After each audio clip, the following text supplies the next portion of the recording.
আসসালামু আলাইকুম রহমতুল্লাহি ওয়া বারাকাতুহু। প্রিয় বন্ধুরা, মুসলিম ভাই বোনেরা, আজকে আমরা এই ভিডিওর মাধ্যমে জানব যে হাদিসের ভিতরে 4 ধরনের পশু দ্বারা কোরবানি করা নিষেধ করা হয়েছে। সেই 4 ধরনের পশু কি কি সে সম্পর্কে আজকে আমরা অবহিত হব ইনশাআল্লাহ।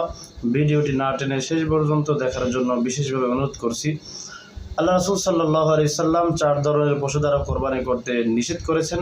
এক নম্বরে হলো আল্লাহর হাবিব সাল্লাল্লাহু আলাইহি সাল্লাম বলেন, আরবাআতুন লা ইয়াজজিনা ফিল আদাহি আল আওরা আল বাইয়িন আওরাউহা ওয়াল মারিদুল বাইয়িন মারদাহা ওয়াল আরজাউল বাইয়িন তালআহা সিরাতুল্লাতি লা তানকি। আল্লাহর হাবিব সাল্লাল্লাহু আলাইহি সাল্লাম বলছেন যে 4 প্রকারের পশু দ্বারা কোরবানি করা বৈধ নয়। এক নম্বরে হলো কানা পশু, যার কানা হওয়া প্রকাশ্য।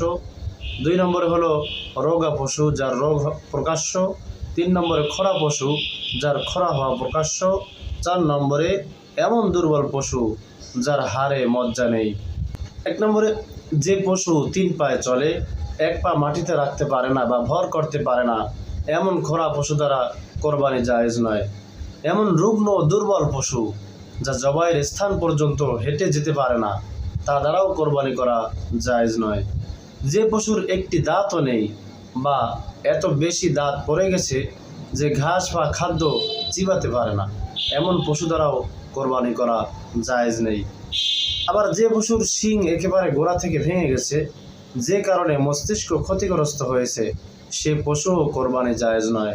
তবে যে পশুর অর্ধেক শিং বা কিছু শিং ফেটে বা ভেঙে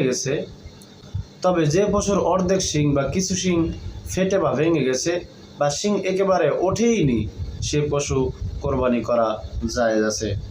যে পশুর লেজ বা কোনো কান অর্ধেক বা তারও বেশি কাটা, সে পশুর কোরবানি জায়েজ নয়। আর যদি অর্ধেকের বেশি থাকে তাহলে তার কোরবানি জায়েজ আছে। তবে জন্মগতভাবেই যদি কান ছোট হয় তাহলে অসুবিধা নেই। যে পশুটি 2টি চোখই অন্ধ বা 1 চোখ পুরোটাই নষ্ট, সে পশু দ্বারা কোরবানি করা জায়েজ নেই। অনেক সময় দেখা যায় যে কোরবানির নিয়তে ভালো পশু ক্রয় করা হয়েছে, কিন্তু কোরবানির পরে তাতে এমন কোনো দোষ দেখা যায় যে কারণে কোরবানি জায়েজ হয় না, তাহলে ওই পশুর কোরবানি সহি হবে না। এর স্থলে আরেকটি পশু কোরবানি করতে হবে। তবে ক্রেতা গরিব হলে ত্রুটিযুক্ত পশু দ্বারাই কোরবানি করতে পারবেন। অনেকেই বলে যে 7 ভাগে কোরবানি দেওয়া যাবে না। আসলে কথাটি সত্য নয়। হযরত জাবের রাদিয়াল্লাহু তাআলা আনহু হতে বর্ণিত, তিনি বলেন, আমরা হুদাইবিয়ায় রাসূলুল্লাহ সাল্লাল্লাহু আলাইহি সাল্লামের উপস্থিতিতে গরু ও উট 7 ভাগে কোরবানি করেছি।